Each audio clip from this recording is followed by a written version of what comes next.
Hello everyone, good morning and welcome back to my channel Rees Canvas. আশা করি তোমরা সবাই ভালো আছো, আমরাও ভালো আছি। ষষ্ঠী সপ্তমীর ভিডিওটা আমি শর্টসের মাধ্যমে তোমাদের সাথে শেয়ার করেছিলাম, কিন্তু আজকে যেহেতু অষ্টমী তাই ভাবলাম অষ্টমীর দিনটা এইভাবে লং ভিডিওর মাধ্যমেই সারাদিনে কী কী করি তোমাদের সাথে শেয়ার করি। আর এদিকে রেডি হয়ে আমরা কিন্তু চলে আসলাম আমাদের ক্লাবে। আর এদিকে ক্লাবের ভিড়টা দেখো, প্রচণ্ড ভিড় ছিল ক্লাবে।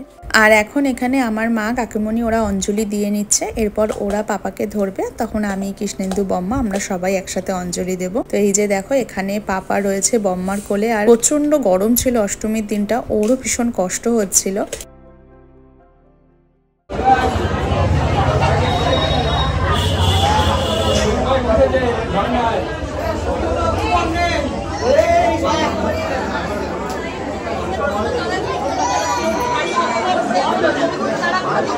আর ক্লাবে অঞ্জলি দেওয়ার পর আমরা এসেছিলাম রাধা গোবিন্দ মন্দিরে, এখানেও পুজো হচ্ছে। আর এখানে কিন্তু এখন অষ্টমীর অঞ্জলি শুরু হবে। আর আমরা এখানে একটু বসে দেন বাড়ি চলে যাব।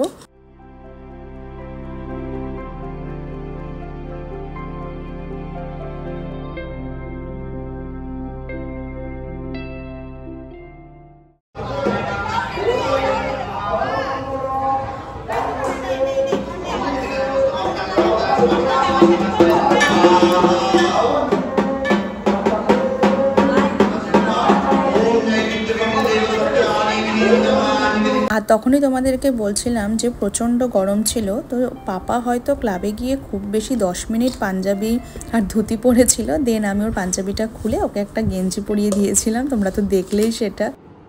তো সকালবেলা মণ্ডপ থেকে আসার পর, সকাল নয় দুপুরবেলা মণ্ডপ থেকে আসার পর আর সেরকমভাবে কিছু ভিডিও করিনি। পাপাও ঘুমিয়ে পড়েছিল আর দেখানোর কিছু ছিল না। তোমরা জানোই আমি খুব একটা এখন ডেইলি ব্লগ তো করছি না, মানে ডেইলি ভিডিও শেয়ার করি না, তো সেই কারণের জন্য। আর তখন ঘরে কি হচ্ছে না হচ্ছে এগুলো আর কিছু দেখাইনি। আর এখন রেডি হয়ে নিয়েছি, দেখে বুঝতেই পারছো। এখন আমরা যাচ্ছি হচ্ছে দক্ষিণেশ্বর মন্দিরে। আর দক্ষিণেশ্বর মন্দিরে কি হয় না হয় সেটা তো তোমাদের সাথে ভেতরে কিছু শেয়ার করতে পারবো না, কারণ ওরা তো ক্যামেরা নিয়ে মানে মোবাইল তো ওরা জমা রেখে দেয়, তো সেই কারণের জন্য সেটা দেখাতে পারবো না। আর ওখানে পুজো হয় কিনা সেটাও আমি জানি না, তার কারণ আমরা কখনোই এর আগে দক্ষিণেশ্বর মন্দিরে যাইনি। তো এই প্রথমই পুজোর সময় আমরা দক্ষিণেশ্বর মন্দির যাচ্ছি। তো দেখা যাক কি হয় না হয়, যতটা পারবো তোমাদের সাথে ততটা শেয়ার করব। আর সেখান থেকেও কি করি না করি সবটাই তোমাদের সাথে শেয়ার করব। তাহলে চলো এবার আমরা সবাই মিলে। আর এই গাড়িতে কিন্তু তোমরা পাপাকে দেখতে পাচ্ছ না, কারণ পাপা রয়েছে মা কাকামণিদের সাথে অন্য গাড়িতে। এই গাড়িতে আমি, রিজু, বনু আর কৃষ্ণেন্দু আমরা এই 4 জন যাচ্ছি।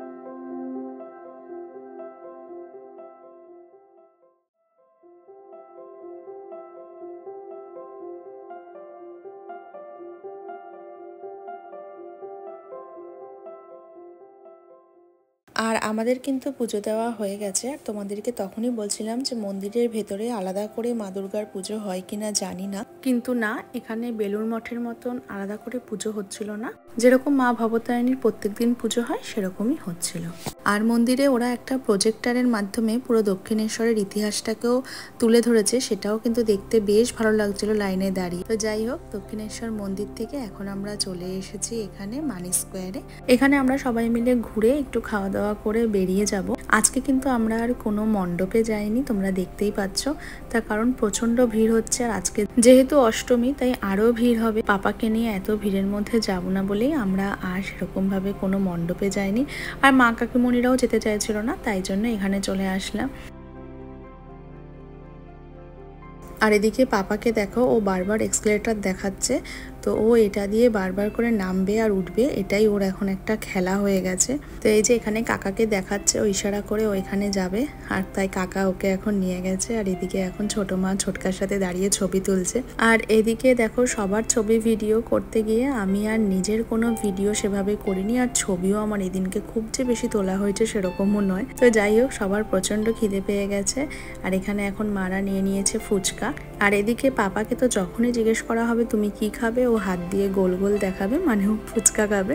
আর যেহেতু সামনেই ফুচকা রয়েছে তাই জন্য ওর মুখে একটুখানি দিয়ে টেস্ট করালাম। আর এবার দেখো সে তো টেস্ট করে তোমাদেরকে দেখাচ্ছে ও কেমন হয়েছে খেতে। তো যাই হোক, চলো এইভাবে কিন্তু আমাদের অষ্টমীর সন্ধ্যাটাও খুব ভালো কাটলো। তাহলে চলো ভিডিওটাকেও এন্ড করছি। আজকের ভিডিওটা তোমাদের কেমন লাগলো অবশ্যই কমেন্ট করে জানিও। দেখা হবে তোমাদের সাথে আবার নেক্সট ভিডিওতে। ততক্ষণের জন্য সবাই ভালো থেকো, সুস্থ থেকো।